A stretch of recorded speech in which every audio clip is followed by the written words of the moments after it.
Okay. Respected teachers and friends, hearty namaste to all of you. The topic of today's discussion is the data management tool, Gantt chart, and the logic model. As far as medical education technology is concerned, this is one of the very important topics in the field of medical education. At the end of this session, we should be able to, and this is what is the these are what are the specific learning objectives which we will be having.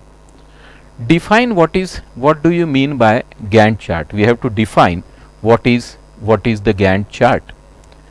Comment on the use of Gantt chart. What's the use of Gantt chart that we will have to comment upon. Then plot the Gantt chart. We should be able to plot the Gantt chart.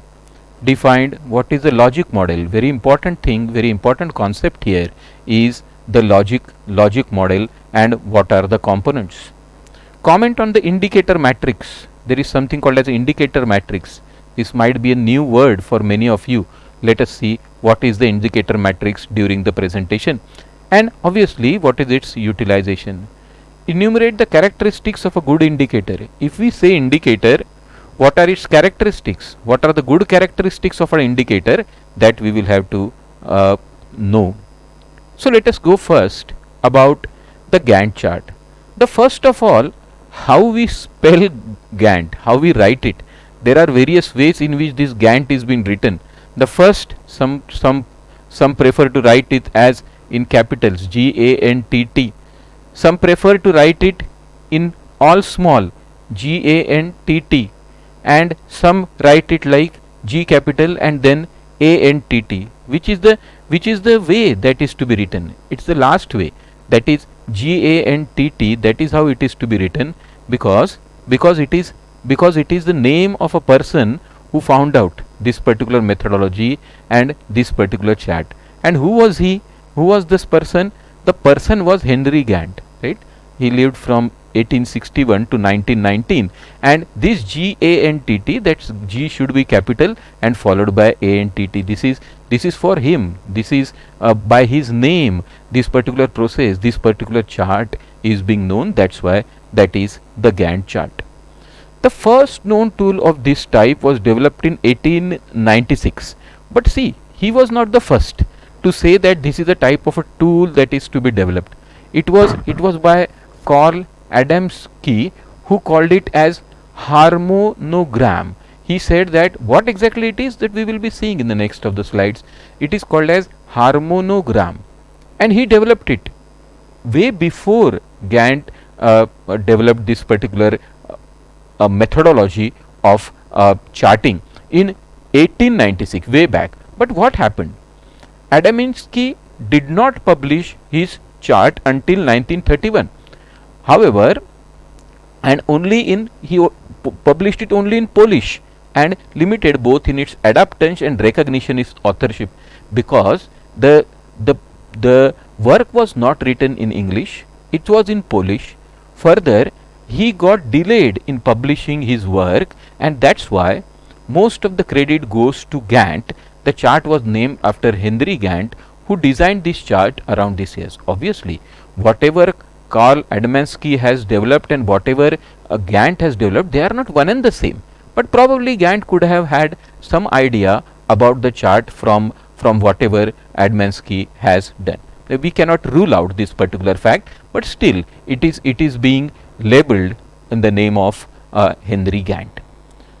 Gantt charts are helpful in planning the guiding project. It is not something which is the project we have to plan. We plan anything. We plan it according to the time. We have something to be done in a particular time period. So that is what planning and guiding of the project. They are most appropriate from small to medium size projects. Not very large, but small to medium size. I will say 6 months projects or 1 year's project. You can though use it for a long period of time, the projects which have long period of time, but these are being utilized for this. They are ideal for most planning projects that a department or the college will be involved in. And most of our projects, departments are involved, colleges involved, individuals are involved, and most of our projects are short term projects or medium term projects. Long term projects are very less. These are very large projects which are long term projects, and that's why these can be used. Gantt charts are particularly helpful ways of dealing with scheduling the task, understanding the critical paths of the project, and planning of the resources. How the resources are being planned, how we plan the resources, how we go about this, that is what is Gantt chart will speak about. Two concepts are particularly important in terms of use of Gantt chart: the concepts of sequential and parallel task. Sequential task means I will finish one task and then I will begin the second. Then I will finish second task, then I will begin the third. I will finish the third task and then I will begin the fourth. This is sequential. Parallel, task 1 is going on. After say 2 months of staff of the task 1 which is going on, I start with the task 2. Then after 1 month I will start with the task 3. Now task 1 and task 2 both are not completed, and I have started the task 3. Now 3 tasks are going on parallelly. Probably after going all parallelly, the first task will finish first, followed by the second and third, but at least for some time they have gone parallel. So that is the thing, parallel. Parallel tasks are those that can go on at same time. Projects often take much longer than necessary because people assume that one thing follows another. It doesn't happen like that. One thing hardly follows another. One thing overlaps another. Probably you are searching for the review of literature, at the same time you have started a research project, and you are still going on with the review of literature while you are going on with the pilot project. So that is how the parallel tasks are there. Sequential Gantt chart, no, let us see how the sequential Gantt chart looks. The sequential Gantt charts look something like that, right? This will be, can you see here that one task is being over, second task is beginning, July, August, September, October. There is no overlapping of the tasks which are there. Those colors show us that when the tasks are beginning and when they are ending. So the first, if we take the first task, that is focus group discussion, it is only in July only. After it is finished, August, we have something else, that is preparation of synopsis, etc., etc. But one task is finishing. But this hardly happens like that. This hardly happens. What we have are the parallel, multicolor. As you can see here, right, we are doing something market research for this. Just you concentrate on this particular thing, detailed design and software development. This might be a program where the detailed designing is required, software development is required, but can you see parallelly few tasks are running parallelly? This task, this one, this one, this one, some overlaps are there, this one, these are running parallelly. And this will happen, that there is a, you are getting the data, at the same time you are analyzing the data. So you are receiving the data, so data receival is also going on, you are analyzing the data, analysis is also going on, and both the things are what, overlapping each other. Now this is the multi-layer Gantt demo chart that is being given. Now what it is, we have modified a bit, that see, this is planned, this is what is being shown in the blue, this is what is being planned, and this is what is shown in the red, this is what is actually being achieved. As you can see here, some of the things are achieved, some of the things are yet to be achieved here. Here none of the things are achieved yet. So that is how you can see here, the whole things appears in blue, none of the things have yet. So that is how the things are, that is how we have modified Gantt chart a bit to give it a better idea. And what Gantt chart does, if we elaborate it over say 2-3 pages, that I will do this, that after this month, these many months I will do this months I will do this, that will be very confusing even for the person who has written it. Forget about the person who will be observing it or going through it. But if you show it in the form of a chart, the things will be very clear, that what is the total duration of your project, what we will be doing at what time in this project, and whether there will be any overlap or not. So that particular thing is. Now coming to the types of academic programs, we are all in their academics. Then what are the academics programs? The first academic program is a certificate program, short one. I will just go through what it is. Community or technical colleges typically offer academic certificate program. These type of academic program generally prepare the student to enter the vocation after certificate is awarded. Some certificate based academic programs combine classroom instructions and hands-on experience. So, academic, if we have certificate programs, then the duration is less. It will extend from few weeks to few months or at the most an year to complete a certificate course. Then there is undergraduate program.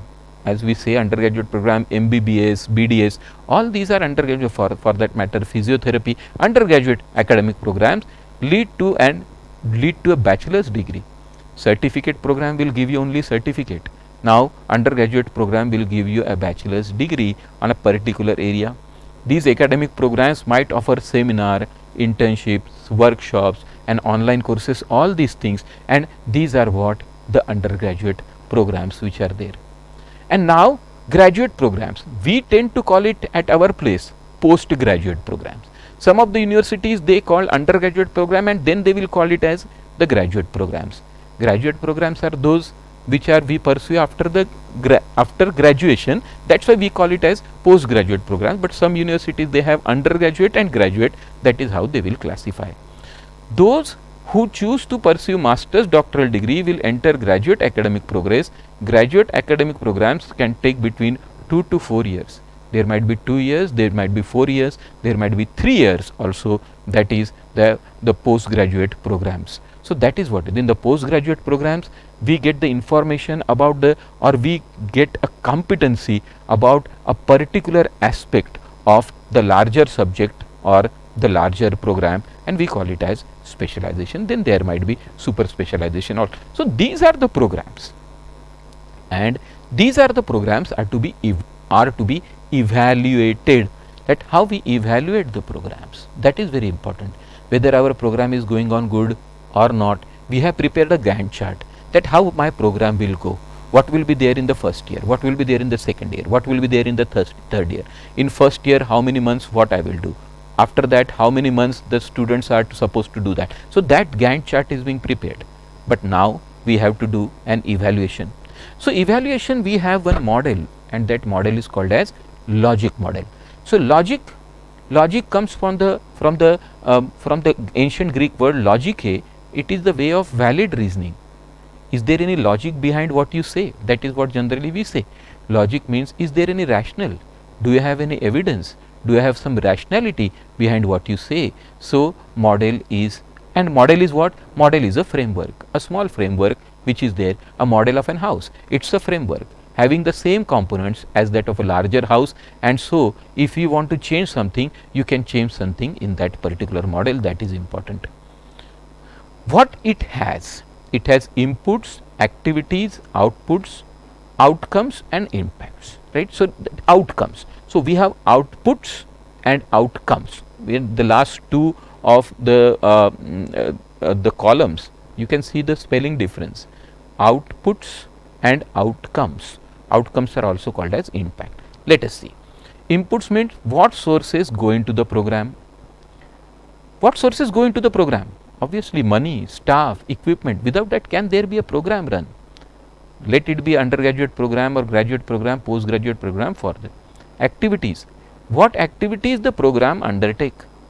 That is development of materials, training programs, or what the things which are there. What is produced through these activities? The third column of output. What is produced? Number of booklet produced, workshop held, people trained, people are getting some certificates, some diplomas, some degrees. So that is important. And outcomes, increased skills.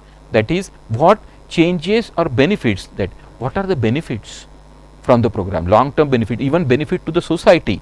Increased skills, maybe skillful doctors are produced, knowledge, much of a confidence leading in the longer term promotion, and maybe some creating of the new job opportunities. That is what are the outcomes of the impacts. Now the University Cooperative Extension Program in US have developed a more elaborate logic model.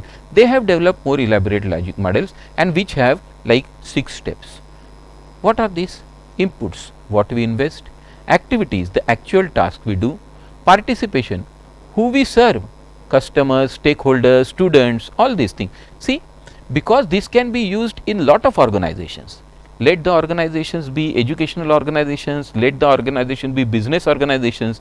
This logic model can be used there also. So it has all encompassing all this, that the logic model is being developed. Sometimes whatever is there in the logic model developed and whatever is been mentioned may or may not be applicable to the program which you are running.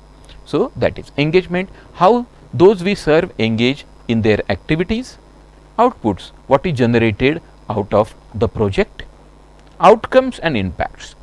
Outcomes and impacts again are divided into two: short term and long term. Short term, medium term and then long term, obviously three. So short term, learning awareness, just an awareness has increased, skill has increased, some motivation is taking place. Medium term, behavior has changed, practice, decision, policies, they have changed. And long term consequences, social consequences. Let us take the long term consequences. Suppose we get a good trained doctors, then what will be the long term consequences? Increase in the life expectancy in that particular society, that will be long term. So long term may be like economical, social, environmental, all these things. One of the key insights of the logic model is the importance of measuring final. Now everything should be measurable. If we do not measure everything, how we will be able to compare? If we do not have the set standard in the form of a measurement, how we will be comparing? So that is very important. One of the key insights in the logic model is importance of measuring final outcomes or results, because it is quite possible to waste time and money inputs, spin the wheels, the work activities, produce outputs without achieving desired outcomes. Just producing outputs, just producing the doctors, while at the time that is the life expectancy is decreasing, increasing maternal mortality rate. So whether it is producing outcome, may not be. Is it producing output? Yes, it is producing, but the quality might be lacking somewhere. It is those outcomes, impacts, long term reserves, that are only justification of the doing work. Why we do work? Because ultimately the society by and large should get benefit of this. For commercial organizations, outcome, we spoke about this. Logic model is not only for the medical organizations or the teaching organization, it is for commercial organization, business organization as well. Outcomes relate to profit. For non-profit or governmental organization, output are successful achievement of mission or the program goals. Mission, program goals, that is another topic altogether. We will not be discussing much about this, but this is. The logic model for program can be built by asking the following questions logically. Now logic model, obviously, as it is itself, the name is logic model, it's a logical, it's not illogical thing that is being there, very logical the things are being. What is the current situation, what we intend to impact? Current situation, suppose increase maternal mortality rate, we want to impact that, we want to decrease the maternal mortality rate. So that is one thing. What will it look like when we achieve the desired situation? To what extent? It will not happen that maternal mortality rate will become 0, but what it will look like, where do we want it to be, what behaviors need to change, for what behaviors need to change, what is the problem there. So why it is so, whether the force is less or the doctor force which is there, which is not competent enough to manage the deliveries and all. So what knowledge or skill do people need? People training. In people, when we say before the behavior will change, what knowledge they will need, whether they will need skills and other things, what activities need to be performed to cause the necessary learning. So what activities we are making the people to learn in a particular way, but not getting the desired results. So we have to change that way in which we teach the students. What resources will be required? What we require, what are the resources which we require for this, for the desired outcome? And then there should be some indicators for this, isn't it? There should be some indicators as a hard indicator. We said that whether the things have improved or not. I want to have the maternal mortality rate, I want to have the life expectancy of a person. So that is what is indicate to me whether the things are going fine or not, whether my program is running or not. So there is something also called as indicator matrix, isn't it? What do you mean by indicator? Here is an indicator. If a car is going in front of you and there is an indicator of the left, then it means right, then it means that it will turn to the right. After some time it will turn. So indicator tells us that where our program will be after few years by judging it right now. Whether it is will be going up, going down. If it is going down, what is to be done here only to get it up. So that is how the things are. So indicator, future status, and matrix is something measurable. And this is something which is a matrix that is being shown whenever we have something, but that is too measurable. It is a matrix that is what is being shown, 1, 0 and other numbers. So it is measurable. So measurable outcomes. So let us see indicators, data sources and data collection of short term, long term outcomes, right. Let us see this one by one. So short term, what we mean generally what we mean is 6 months to 1 year, intermediate 2 to 5 years and long 5 to 10 years. 6 months to 1 year to conclude regarding the usefulness of the PBL. Suppose PBL, use of PBL in teaching learning method, this is a program that we want. So indicators, relative and absolute gain, data sources, student performance, pre-test, post-test and all these things which are there. Intermediate, implementation of PBL in the university, number of departments implementing PBL, and data source individual department, data collection is feedback. Long term 5 to 10 years, number of alumni who has benefited PBL in their practice, number. So numbers will tell us alumni of the institutes, MOs and feedback, and the questionnaire is the data collection method. What is the characteristics of a good indicator? First, it should be objective, it should be measurable, objectives, it can be compared, there should be some averages that should be taken, there can be some statistical tests that can be applied. The indicator must be factual, without distortion by opinion, personal feeling or prejudice. If subjective, the sample must be large enough to generate confidence.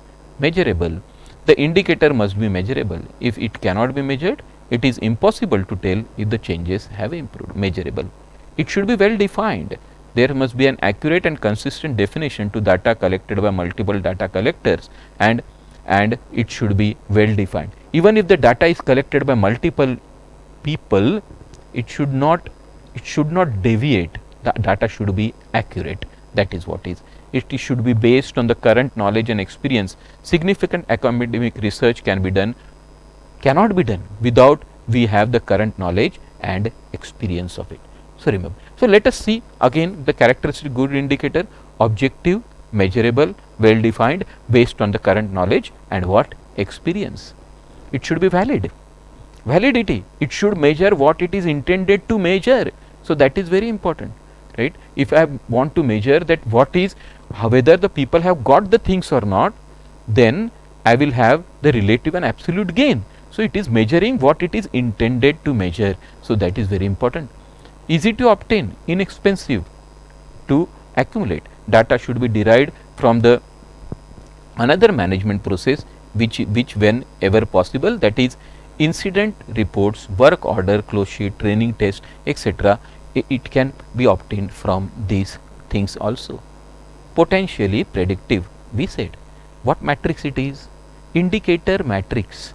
Means suppose I am running a program is for say 1 year. If I have made this for after 2 months, then it should indicate where my program is going after 1 year, whether it is going up, whether it is going down, or what are the things which are there. So potentially predictive. So we are coming to this at the that is the last of the slides. So we are going to again back to our specific learning objectives. At the end of the session, learner should be able to have we learned that.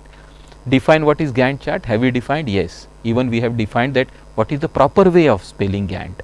Comment about the use. What is the use of Gantt chart? Then we have seen that how the things go parallel. Sometimes, very rarely, they go one after another. Plot the Gantt chart. We have plotted the Gantt chart. We have shown it. Even modification of the Gantt chart. Defined what is logic model. What is logic? What is model? And how logically we ask the questions to us to evaluate a program. Comment on indicator matrix.